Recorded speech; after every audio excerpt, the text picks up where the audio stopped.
یک عزیز خدا میگن بسیار از گناهاش توبه کرده بود، چندین سال بود شب و روز عبادت میکرد و گریه میکرد. دوستاش میپرسیدن اخیر چون اینقدر گریه میکنی؟ تو باقی در وقت تو بدبخت بودی، الان آخه 20 سال 30 سال شد تو نمازخوان هستی، تو ذکر خدا و قیام لیل داری، توبه داری، چون اینقدر گریه میکنی؟ از ترسی گناه ها.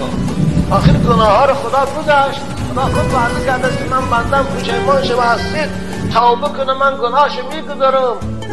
خودش وعده کرده، چون اینقدر تو خود عذاب میدی؟ میگفت آره میدانم خدا گناه رو میگذارد، لیکن شرمندگی این که من در بالای او زنک دیده بود، او من دیده بود، من به او رو پروشم، چطور روی وی نگاه بکنم؟ آی زناگارا، آی عرق خورا، خدا شما رو میبینه، اگر رو برو به خدا میشی در مرافعی زودی باید تو رو که